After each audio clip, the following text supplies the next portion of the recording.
Mon Mothma, a character with 30 seconds of screen time in the original trilogy, has gone on to become one of the most influential and recognisable characters in the Star Wars world. Originally revived in a deleted scene in Revenge of the Sith, she was reintroduced in Rogue One as a member of the Alliance Council, and has gone on to have a prominent part in several shows since. Born on Chandrila nearly 50 years before the Battle of Yavin, her family was one of major political power, and by the age of 16 she had been elected to the Galactic Senate on Coruscant. A staunch loyalist to the Republic, she formed alliances with those who held similar beliefs, such as Senator Amidala of Naboo and Senator Organa of Alderaan. Through her tenure in the Senate, she would oppose the arming of the Republic during the Separatist crisis, and would seek peaceful resolutions even after the Clone Wars had begun. She spent the majority of the Clone Wars attempting to reduce the amount of resources being spent on the Republic army, but this was not successful and the war raged on.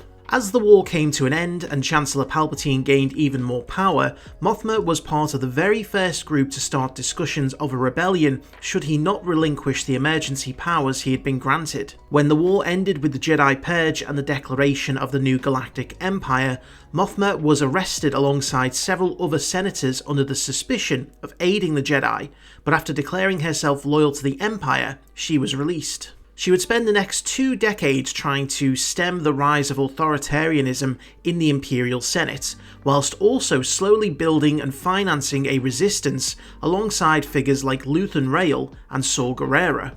By the time of the Battle of Yavin, the rebellion had grown into a fully fledged military force, with Mothma having defected publicly the year before.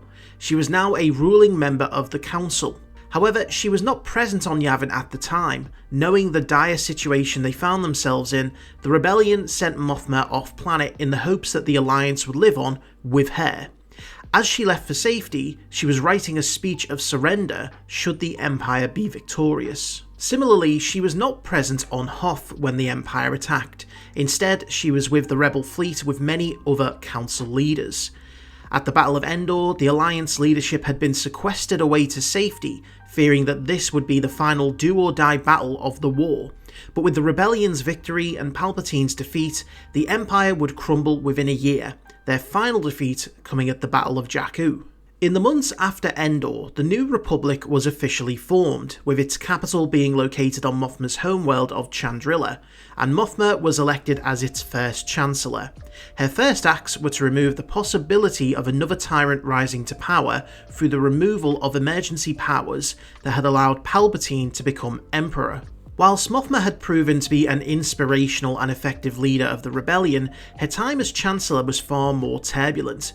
She refused to liberate Kashyyyk, knowing that the resources for such a task were not available whilst the Civil War continued, much to the anger of Leia Organa.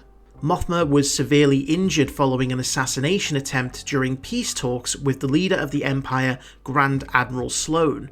She had agreed for there to be minimal security forces, as she believed that victory was near. Following the end of the war, her pragmatic approach gave way to idealism. Perhaps her biggest misstep was her attempts to demilitarize the New Republic.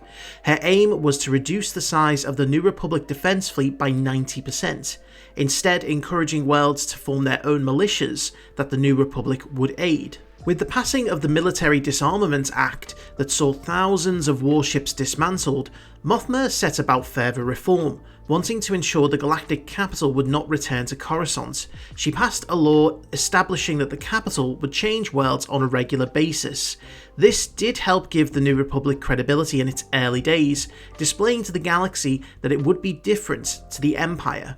Her time as Chancellor saw her take a softer approach, rehabilitating Imperial criminals rather than imprisoning them. This would ultimately work against her though. The New Republic became ineffective, and in some cases incompetent, unable to provide aid to worlds that needed it due to procedure. Her soft approach also allowed for the rise of Imperial sympathisers, who would later use their influence to remove Leia Organa from the Senate and help keep the Republic in a weakened state. Mothma remained as Chancellor for a decade after the fall of the Empire, but retired due to ill health. Though she had been a uniting and politically astute Chancellor, her departure left a vacuum, as her successors were not as skilled or charismatic as she was. As a result, the New Republic would become divided over the next 2 decades, with those seeking a return to a centralised government and those who wanted individual worlds to retain their sovereignty. This led the way for the First Order to rise, funding the centrists to keep the government in a state of disarray and weakness.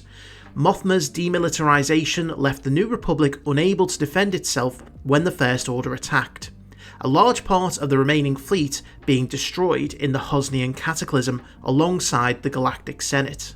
Mothma wasn't present on Hosnian Prime when it was destroyed.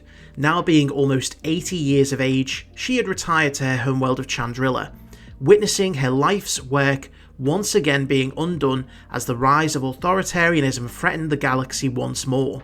In the end, she became a figure both revered and despised. Some saw her as the saviour of the galaxy, whilst others saw her as the one responsible for the destruction of the New Republic.